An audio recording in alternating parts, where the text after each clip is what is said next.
تاریخ جهان به قلم کریس هارمن. قسمت 8.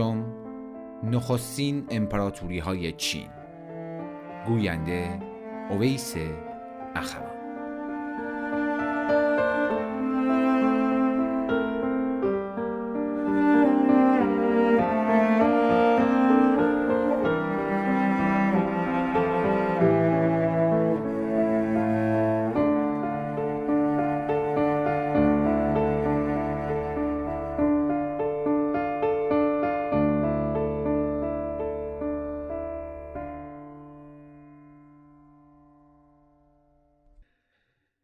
تاریخ نگاران اروپایی بنابر سنت تاریخ جهان را چنین دیدند که در خاورمیانه آغاز می شود و سپس از یونان و روم می گذرد و به اروپای باختری می رسد. اما تمدنی در نواحی شمال چین پدیدار شد که از هر تمدنی در اروپا پیشی گرفت و بانی برخی از مهمترین پیشرفت‌های فنی بشر بود. امپراتوری چین در 221 قبل میلاد بنیان یافت و بر مردمی فرمانداد که بیش از مردمان تحت فرمان رومیان بودند. 6800 کیلومتر جاده در سنجش با 5984 کیلومتر در امپراتوری روم ساخته بود، با طرحی مشترک که حرکت عرابه ها و گاری ها را با پهنای محور استاندارد ممکن می ساخت. قادر بود به طور تخمینی 300,000 تن را در 3000 کیلومتر دیوار بزرگ اول به کار بگمارد و 700,000 تن را نیز به کار ساختن نخستین آرامگاه امپراتور و سپاه آن با سربازان سفالی به اندازه طبیعی. آبراهایی که رودخانه‌های بزرگ را به یکدیگر متصل می‌کرد و ایجاد شبکه راه آبی داخلی که در هیچ جای جهان همتا نداشت. امپراتوری اوج سده‌ها دگرگونی اقتصادی و اجتماعی بود. برخی از مردم همزمان با بین النهرین به کشاورزی روی آورده بودند. ارزم می‌کاشتند و در شمال خوک و سگ اهلی می‌کردند و شگردهای بسیار متنوع لازم را برای کاشت برنج و اهلی کردن بوفالو در دره رودخانه یانگتسه رو به نواحی جنوبی تر فرا گرفتند. شهرها و ایالت‌هایی که پس از سال 2000 قبل میلاد پدید آمدند به دست مردمی ساخته شدند که از شگردهای نوسنگی استفاده می‌کردند. در پایان سده 17 قبل میلاد فلزکاران یاد گرفته بودند که قلع و سرب را برای تولید برنز با مس ترکیب کنند و جنگاوران اشرافی از جنگ افزارهایی که از این آلیاژ ساخته میشد بهره می‌جستند و برای دودمان شانگ در نواحی رودخانه زرد در شمال چین قلمرو پادشاهی دست و پا می‌کردند. منطقه ظاهراً زیر سلطه اشرافیتی بود که نقش‌های نظامی و کاهنی و اجرایی را با هم در می‌آمیخت. جامعه طبقاتی بود. در تشییع جنازه‌های شاهانه خدمتگاران را قربان می‌کردند، اما چنین برمی‌آید که مالکیت خصوصی در این مرحله گسترش نیافت. در لبای دودمان چو از سده 11 قبل میلاد پادشاهان بیشتر قدرت خود را به 100 و چند والی محلی در نظامی که اغلب فئودالیسم وصف می شود واگذار کردند. همانندی هایی با اروپای سده میانی دارد، گرچه برخی تاریخ نگاران مدعی‌اند که آنچه وجود داشت صورتی از جامعه آسیایی مارکس بود، نه فئودالیسم، زیرا متنها حاکی از این است که سازمان کشاورزی مبتنی بر قطع زمین‌های فردی دهقانی نبود، بلکه مدیریت اجرایی دهقانان مشترک را در زندگی روزانه آنان اداره می‌کرد و نه تنها کار دهقان‌ها بلکه ازدواج‌ها و جشن‌ها و گرد همایی‌های آنها را نیز تنظیم می‌نمود. هر سال به دهقان گفته می‌شد که چه محصولی بکارد، کی بذر بیفشاند و کی درو کند. ممکن بود به او امر شود که خانه زمستانی خود را به قصد کشتزار ترک کند یا